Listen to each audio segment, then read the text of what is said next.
Hello everybody, welcome to a new episode of AZ Security.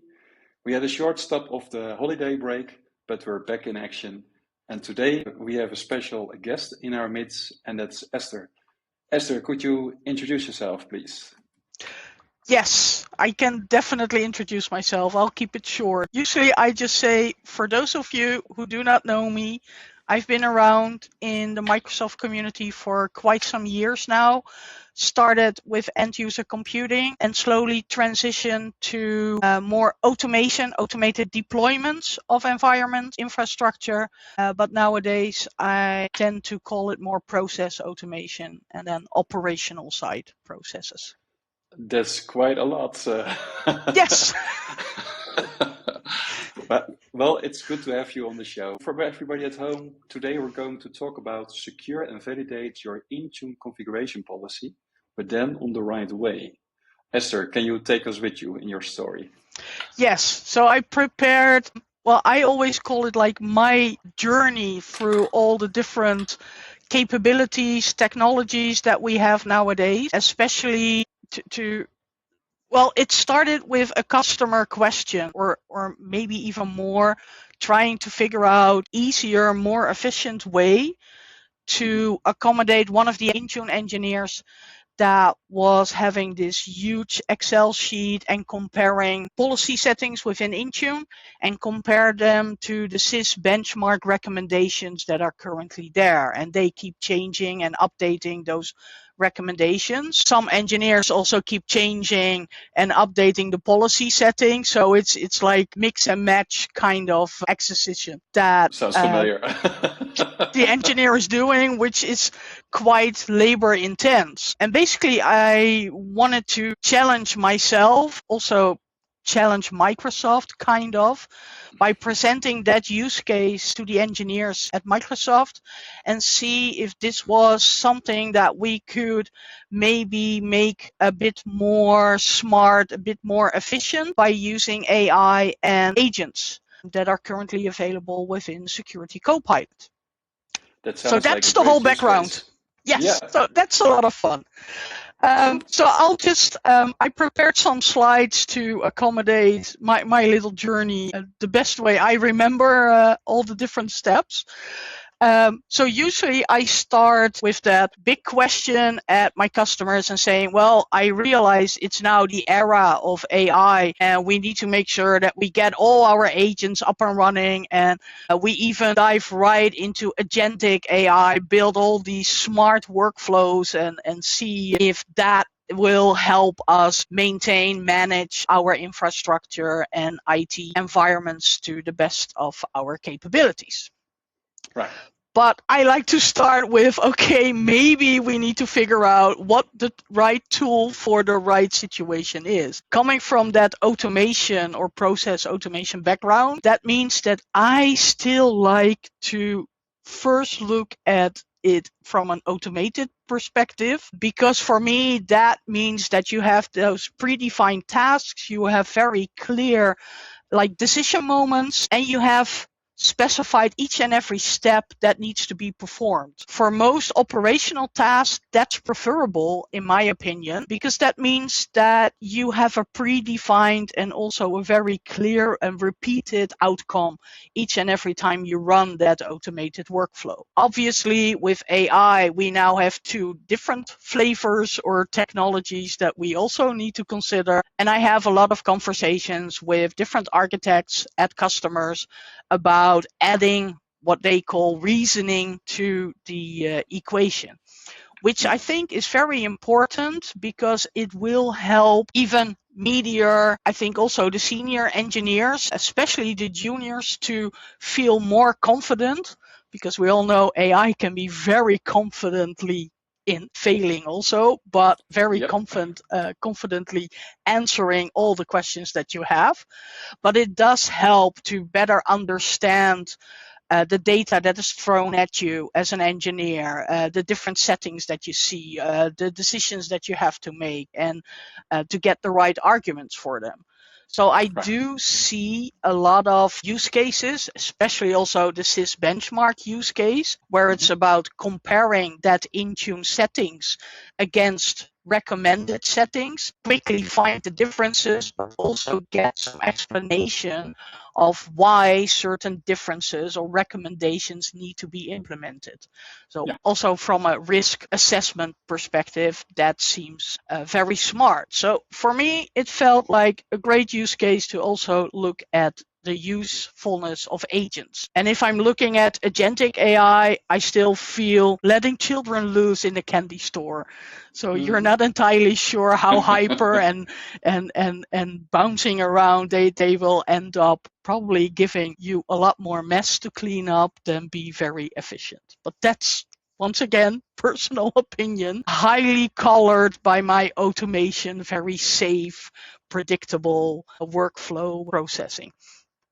I think with automation, as you mentioned, it's very clear that you want to know exactly that use case and making it very small. And that's why AI agents are beautiful or perfect, because you can limit their context, which making the result very useful. Yes, that's why I felt like this was a great use case to see if we could also incorporate that with the agents and AI capabilities within Intune. Of course, Microsoft is adding Copilot to each and every product that they have. So I wanted to make sure that I understood the capabilities that we currently have available within Intune from a Copilot perspective. Microsoft calls Copilot within Intune right now Explorer. It took me a little while to fully understand why, but Explorer is much more focused on becoming a natural language interface to KQL queries. So it's much more focused on querying the data that is available within Intune. Like I said, took me a little while. I figured I wanted to use Explorer also from a more license management perspective, looking at cloud PCs, which have that subscription license available. And I wanted to make sure that, for instance, we built like an additional management system that could help us figure out if certain cloud PCs were or were not used by our end users. Unfortunately, Explorer is still limited, that it doesn't support all queries. It just does like a match of what the available queries and data queries that it has, that it can run available. So even if I started typing in this brilliant idea of please show me all cloud PCs that haven't been used in the last 60 days. Unfortunately, that's not the data that is available within Intune to be queried. So you end up having to select basically a predefined query. And then what you see, and this is definitely showing the KQL side of it, so it's much more exploring that data points and the device information that is available within Intune. So that's not exactly what I thought would help me. I also tried the Copilot chat functionality within Intune with a similar question, and it only ended up repeating documentations from Microsoft Learn information, so not entirely useful. So I quickly pushed Explorer out of the way, and then realized, because we were also working with Microsoft, that there are also security Copilot agents available in Intune. That got me super excited. I double checked to see how many agents currently are available. That's not the right approach either. Just to give you just a little bit of insights in the pains that I had to endure, Dinant. I knew of a few of them, but that there are two are down already, that was not known by myself. No, what I think is this is not because the engineering teams within Microsoft do not want to put in the effort. It's much more that they started, and I think with the whole project perception that is going on, the Fable 5, the Mythos, I was going to say curiosity or like interference meant that a lot of the resources have been pivoted towards security-focused use cases. So in this case, that means the pre-built security Copilot agents within Intune are not the right way forward either. So that meant that I only had like limited options left to discover if agents could actually help. And if we're looking at opportunities to build your own agents or platforms that currently are available, you obviously have Copilot Studio, which I think, even looking at the engineers that I would love to use, but also maintain whatever flow I would build, I think Copilot Studio would be the perfect candidate for this. We also have Security Copilot. Obviously, that also means that you have to have a Security Copilot budget to make sure that you have all those compute units available. That's not for all organizations the best approach either. And then you have, well, it used to be called Azure Foundry, so I had to adapt the slide. It's now Microsoft Foundry. But once again, that means that you have to invest in actually engineering those agents, which I love as a challenge, but once again, that's not for all customers and everyone the right path forward. This was my quick assessment of the options that I had. For me, Copilot Studio didn't feel like the perfect fit because I wanted to have that security focus. So it felt a lot easier to focus on the capabilities of building my own custom agent within with Security Copilot, or maybe even go the Microsoft Foundry way. Security Copilot and Build, which is still in preview, might be a great option. So I started building with the help, the Copilot help that you can get within Build. I started to build that Intune CIS Benchmark compliancy agent that I had in mind. But I quickly ran into some limitations that currently are still making it, for me, for Intune focused agents, a bit challenging. I had to specify a specific input, couldn't be like an entire Excel sheet or have it look up all the policies at once or all the policy settings within Intune at once. This meant that I'm already limiting the agent use to just having to specify a policy name for each and every check that I want to do, which if you have like 50 plus policies means you have to run this agent at least 50 times. Cool. Yeah, that's challenging. That wasn't exactly what I was going for. The other challenge is on the fact that you can add built-in tools or skills, as we now call them with agents in different tooling. But I learned, even though there are already a lot of built-in tools within Intune, that I didn't have like a basic tool to just give me all the policy configurations that are configured in my Intune environment, which is a graph API call. So from my automation background, it felt really weird to not have that, or to go through that. I need to make a call if I know the policy name, or I have to go to create some sort of loop to get first all the devices and then all the policies configured per device, and then do like a comparison. So that felt like getting around a lot of obstacles with a lot of detours, and it didn't feel like the appropriate solution. I did see today that they now have 3 additional tools available that will use an MCP server. So I think that's the MCP server for the to make like custom graph calls. So maybe I need to test once more if this might be the solution that I'm looking for that can lift those limitations that I'm currently facing. But I have to admit, I kind of pivoted after all these little experiments to what I can present.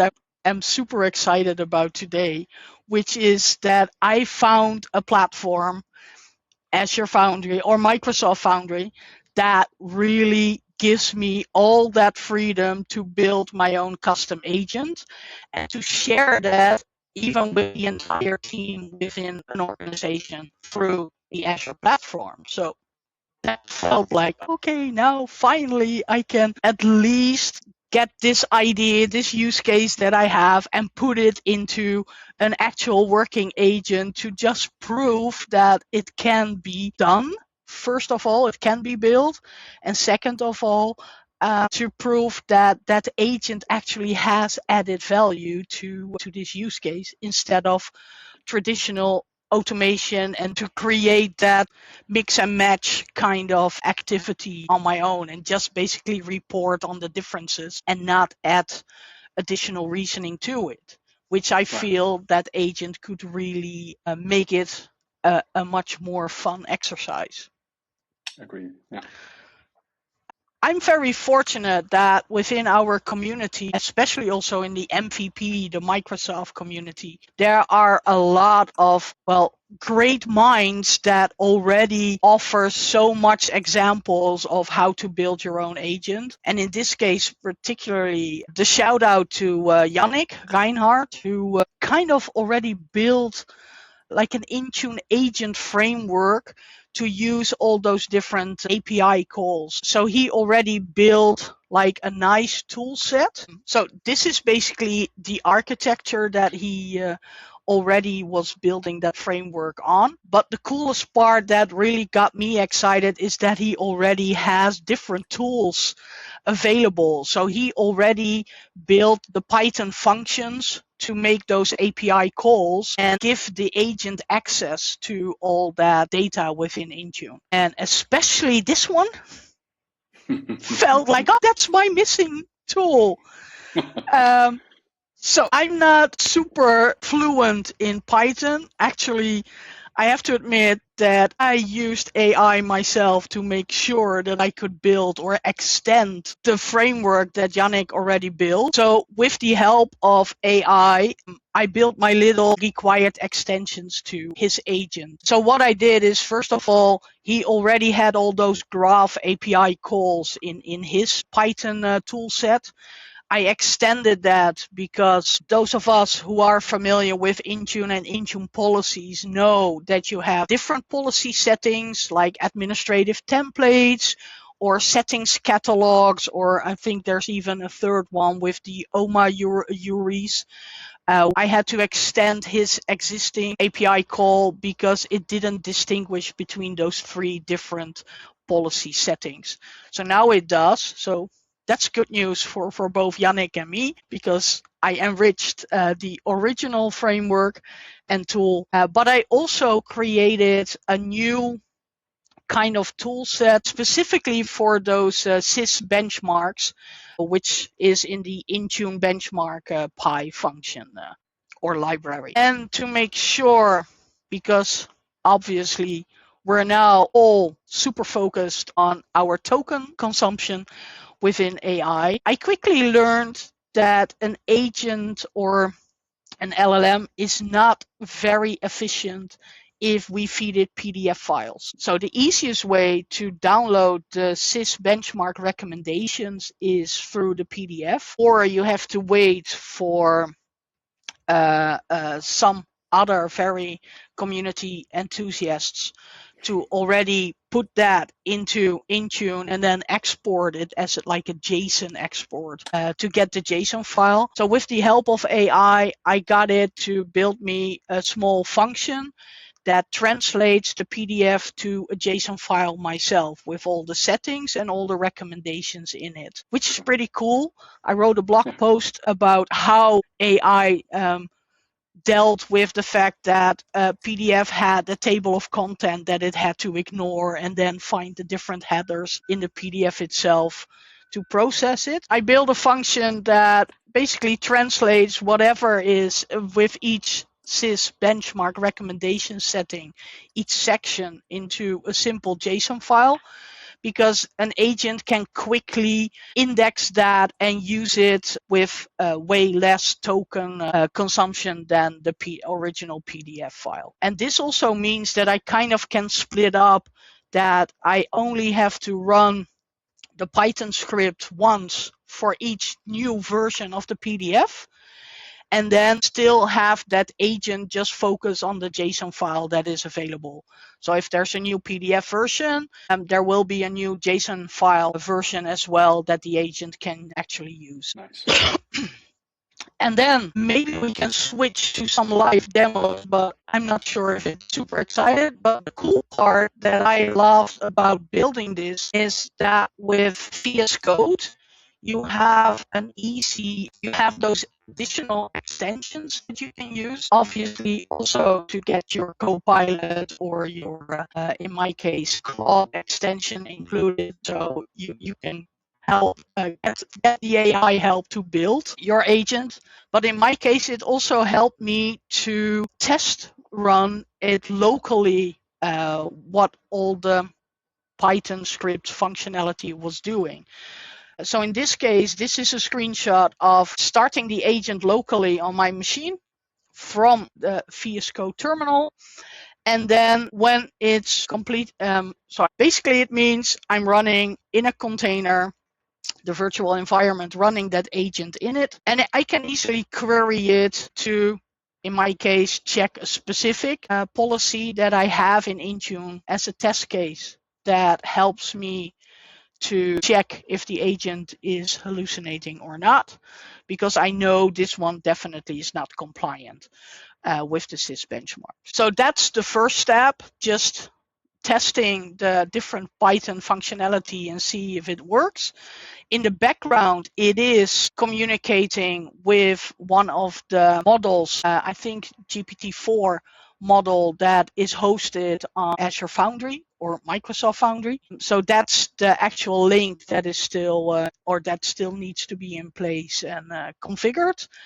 And then what you see is that it does show you basically its reasoning also. So it tells me exactly what it fetched from the Intune policy, what settings, which benchmark recommendations it checked from the PDF or JSON file, and also what recommendations are not in place and still needs to be performed. So that feels like a nice exercise, which runs a lot faster than doing that mixing and matching with the Excel sheet. And repeatedly, right? Yes, and definitely it does give you the same result over and over as well, unless the JSON changes and new recommendations occur. The cool part about VS Code is that you can also install the Foundry toolkit extension.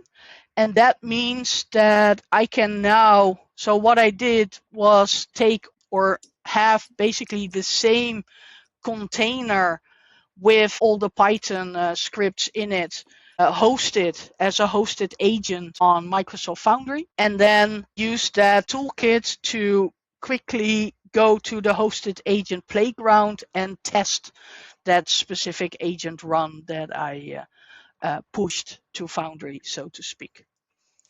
So it's from code to Foundry, and then it's hosted as a containerized agent on Foundry, but still from within VS Code, where I can deploy that agent as a hosted agent. I can run the playground, do the same query, and actually see the agents processing it and get like a similar result. It's presented a lot nicer than just the text-based local run. And it also allows me to actually go to Foundry, to the Foundry console, and also run it within the playground that is available at ai.azure.com.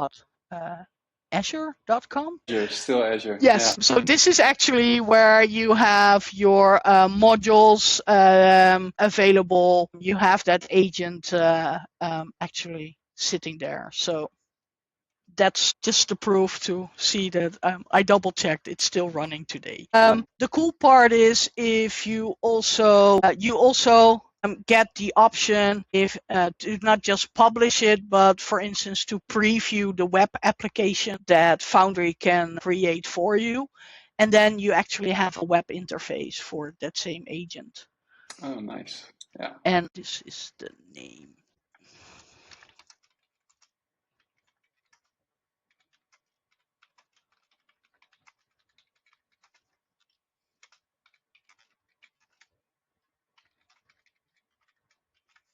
It will probably take forever, but hopefully you can just cut in this recording and just, or do like a little elevator music underneath while we wait.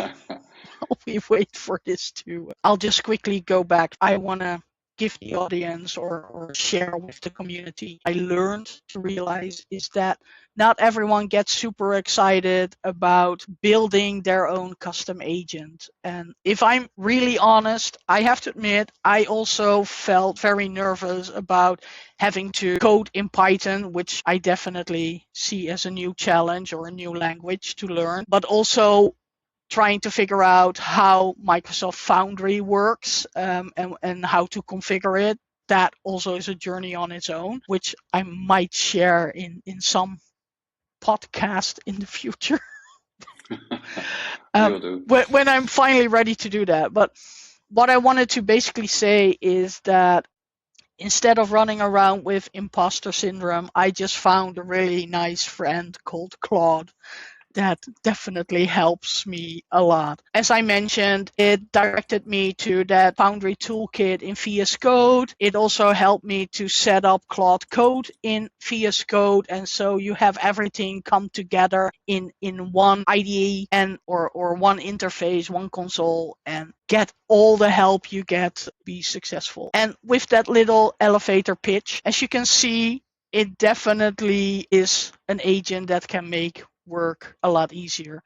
Once again, if I don't specify the policy name, it will also run. It just takes a lot longer for it to come up with all the, I only have 3 policies configured in my test environment, but then it will actually run through each policy, retrieve all the information and process it. And as you can see, it still tells you how many settings it found. It also shows you the recommendations that it found, what remediations you can take or should take, and it even gives you a summary and some advice on the next steps to take.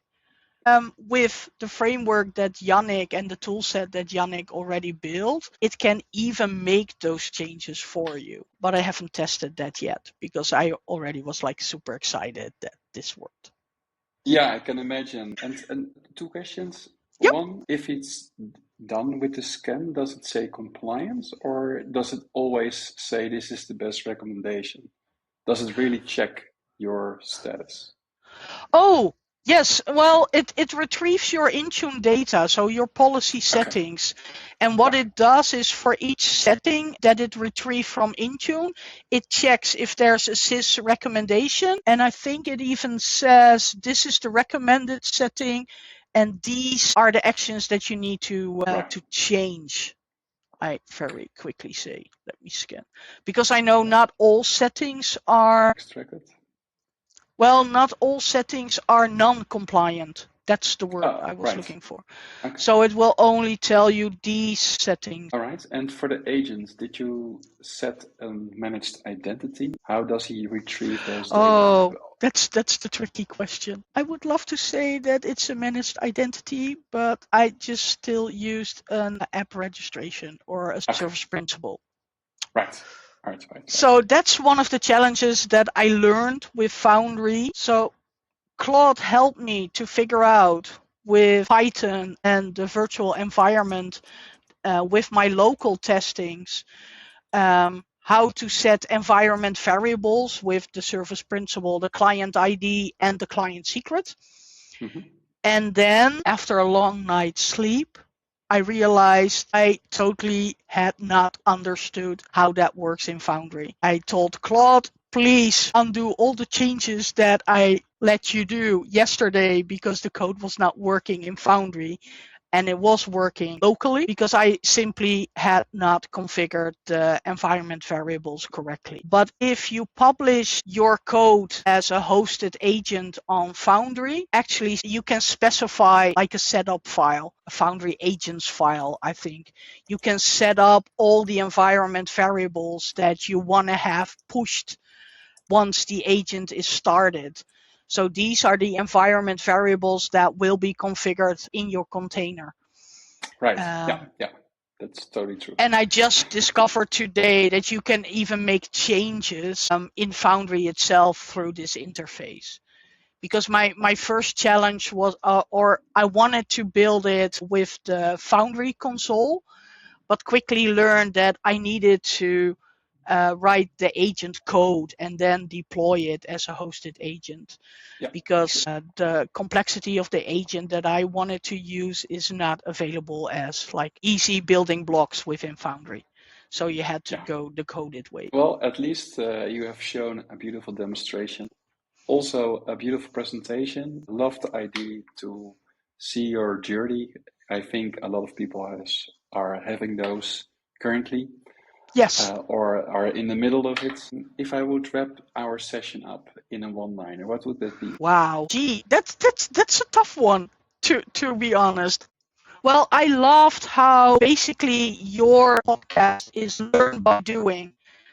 And I think this whole journey that I try to share is also my, let's call it Esther's lessons learned by doing, building your custom agent in Foundry. I think that's a nice one. I definitely agree. If I'm new to this topic, I've seen a few links. What would you advise to new people who are just exploring those options? What I've heard today. Yes, so I made sure that the framework that I use from Yannick and all the changes that I made is available in my GitHub repository. So if you really want to play around with this CIS compliance agent, feel free to go to the repo and check it out. But if you really want to understand this journey and especially read up on all the good advice Claude gave me on building it and the different steps, then those two articles, blog posts are just step-by-step actions on what to perform, what steps to take. So what I did at the end of the blog post is also like a getting started step by step. So it shows all the commands that I did to create that virtual environment locally, that Docker container basically that runs all the Python agents. It also has that an example file to set the environment variables that you need. And just reach out to me and I'll also talk you through all the different steps. But this one also says how to use that Foundry toolkit to push it as a hosted agent to Foundry. All right. Well, that said, I think we have a way that people can investigate themselves. Yeah, I hope so. Esther, I want to thank you very much for your presentation, also for your time. Thank you for having me, Dino. Yeah, it is great having you around and also for the great details. And if you have a great topic, maybe you want to come back. Definitely. Yes. If I have new wonderful agents or well, I still have some ideas that I'm working on called Second Brain and how to use it on different topics or even use it as a team because that's the challenge that we gave ourselves. Then if we have something to show, I'll make sure that you're the first one to get the scoop. Awesome. Well, let's round up for today. I want to thank you everybody at home for watching and for listening. If you have any things or thoughts, please leave them below. And otherwise, I would say take care until next time. Awesome.